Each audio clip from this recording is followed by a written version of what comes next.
Hello, precious one. Welcome to another edition of The Power of Silence. So, if an OG, you are very much welcome back to our channel. And if you are new here, we always tell you this. We are so happy that you have joined us today. But please don't just be a stranger. Hit on that subscribe button to be part of this family. Guys, today we are going to discuss 7 things that you should keep silent about in your life so that you can enjoy life. You can have a wonderful and a beautiful, peaceful life. So our thing here, we don't like wasting much time. So stay tuned. I'll be right back.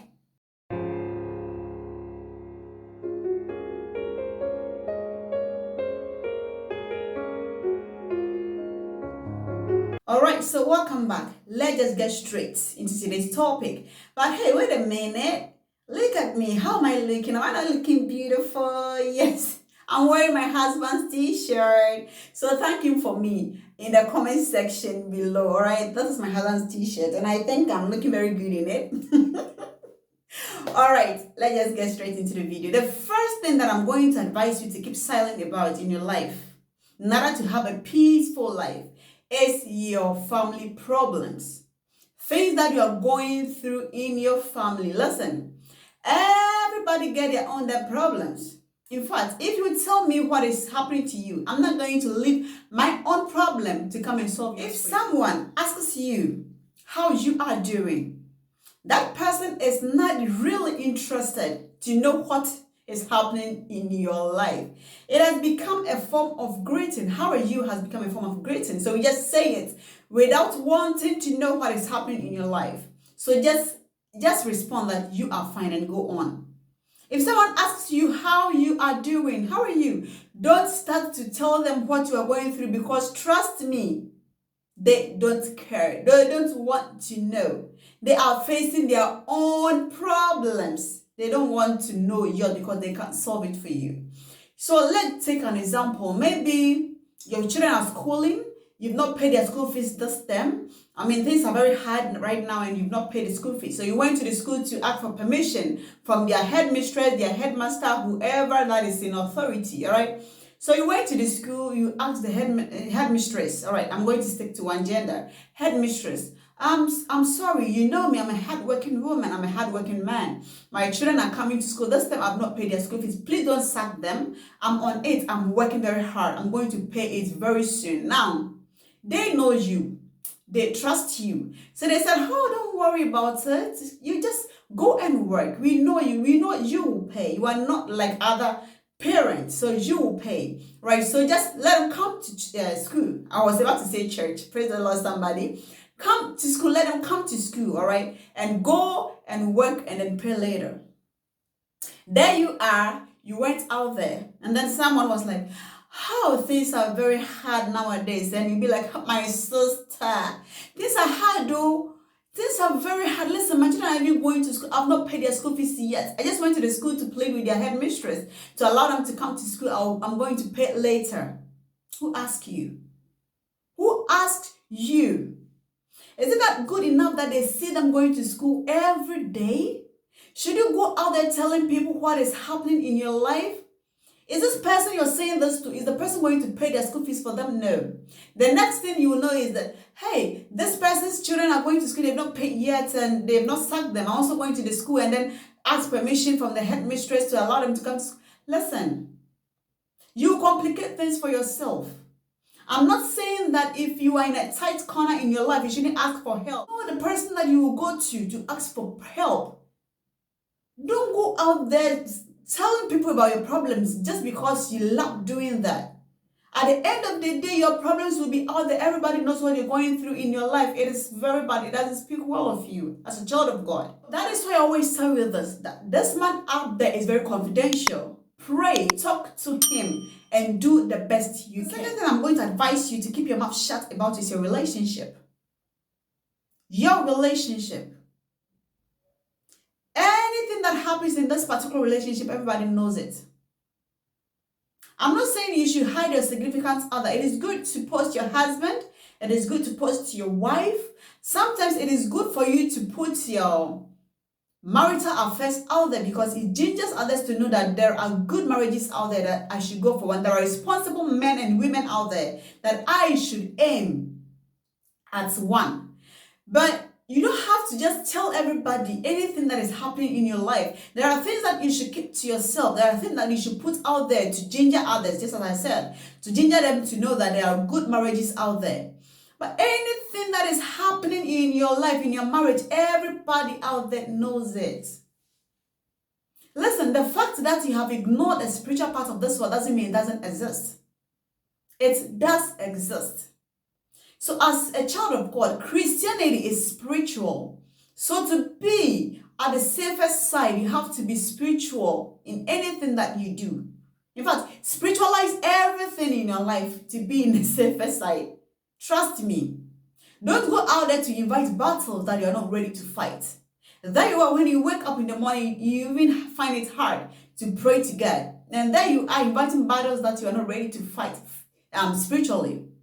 So you are not married to this woman yet, you are not married to this man yet, and everybody in your extended family knows about it. In fact, your great-great-great-grandmother, your uncle's friend's wife, everybody knows about him. In fact, any family gathering that you go with this particular person. Trust me, we think that we know the people who are around us. The truth is, we don't know them. Be smart. Be smart in life. Try to keep certain things to yourself. Try to let people strive to know what is happening in your life. Don't go out there to put your relationship affairs on a silver platter for the enemy.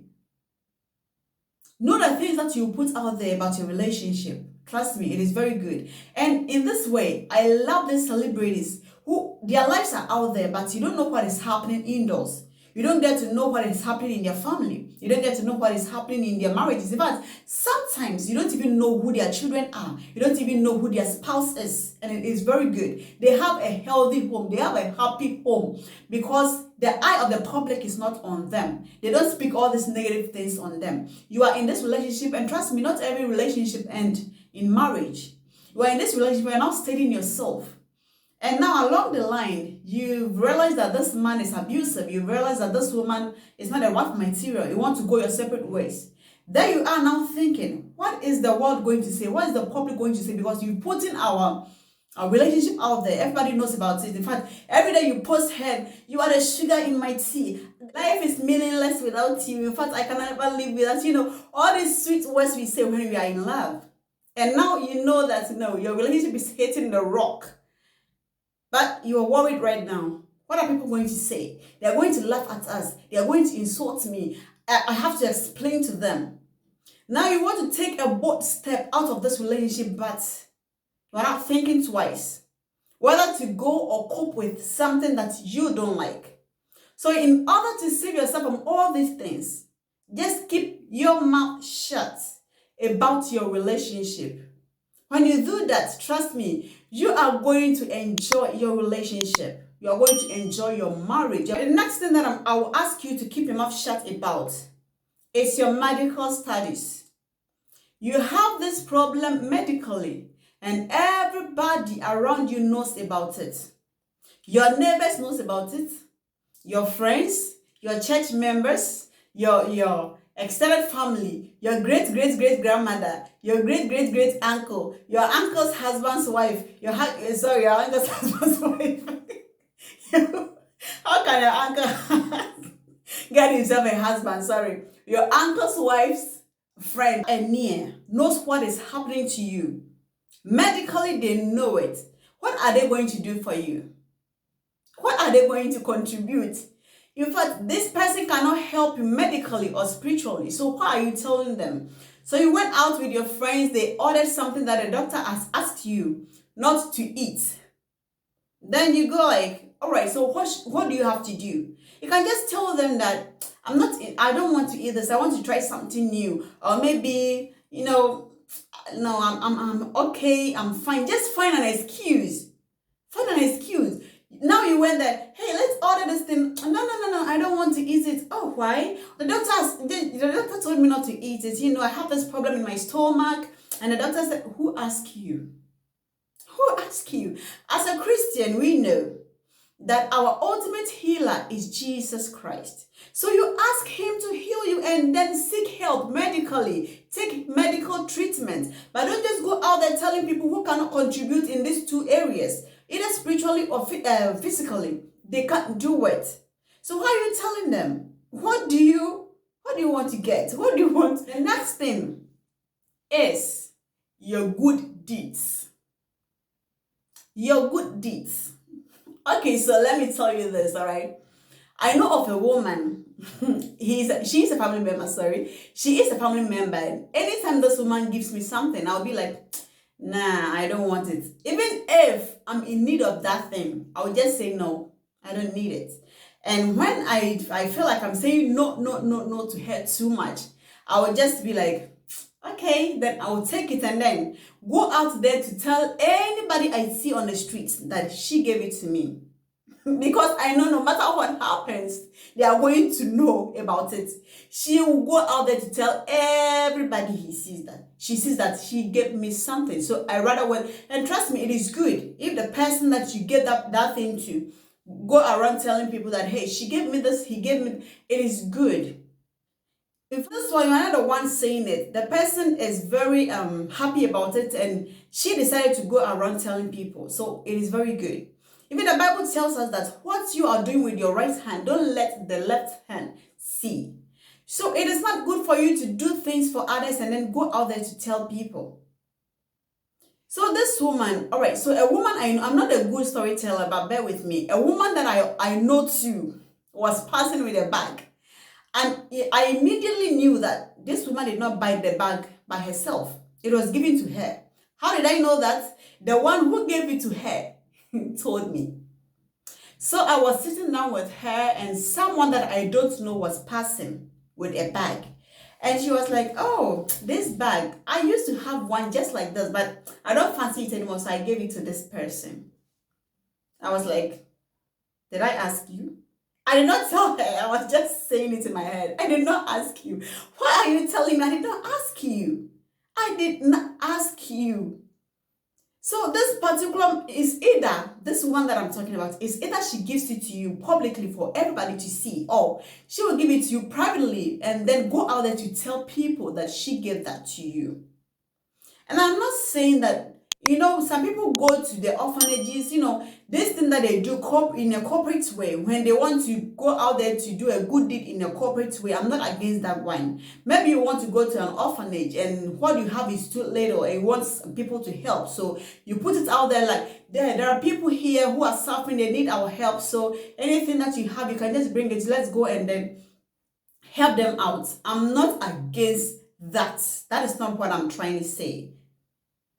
But you doing something to someone, you gave something to someone, either money, anything, you just dash it to the person and then you went there around to tell people that, you know what, I'm so good. I can't just imagine I gave this amount of money to this person. Wow, I just gave this dress to that person. This man, the dress that this girl was wearing, was dirty. It was not good for the occasion. So I gave her the one that she is wearing now. In fact, who asked you? If you don't want to do it, just don't do it. Don't do it and go out there to tell people. Keep your mouth shut about the good deeds that you do for others. So the next thing in line are your dreams. Your dreams. I don't know what to say. Your dreams, guys. Your dreams. Keep your mouth shut about your dreams. Sometimes you have this big dream. You don't even know how to go about it. You don't even know how to achieve it. And you are there telling people that I want to do this the next year. I want to see myself here in the next 2 years. Who asked you? Again, I'm not saying you shouldn't ask for help, but by now you should know the people that you will go to. And trust me, this is the positive side of social media.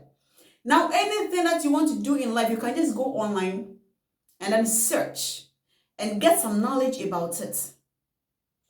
Don't go out there to tell people who don't even want to know what you want to do in the near future. Trust me, the year will end and you will find yourself sitting at that same place that you were. You will know that you did nothing. Keep your mouth shut about your dreams. The next thing in line is keep your mouth shut about your fears, your shortcomings. And in this one, I'm going to make it very simple. Okay? I'm going to make it very simple. We all know the story of Samson and Delilah. When Samson told Delilah about his weakness, we all know what happened. Just answer it for yourself. So this one is very simple and very short. Keep your mouth shut about your fears, about your shortcomings, about your weakness. Because trust me, the person that you did not even think that would do that to you will use that same weakness to come against you. Beware. I always say this, that sometimes we think we know the people who are around us. The truth is, we don't know them. So keep your mouth shut about anything that scares you in life, your weakness. Keep your mouth shut about it. Trust me, it will do you a lot of good. And the last thing is your net worth. How much you earn, how much you have in your account. Keep your mouth shut about this. Listen, people are mysteriously weird. That's what is a funny word. Sometimes the person you are saying this to even earns more than you. But they will turn around to be envious or get jealous of you. And trust me, jealousy can ginger someone to do the unthinkable. Don't go out there to invite battles that you are not ready to fight. The Bible says we fight not against flesh and blood. Remember that as a child of God.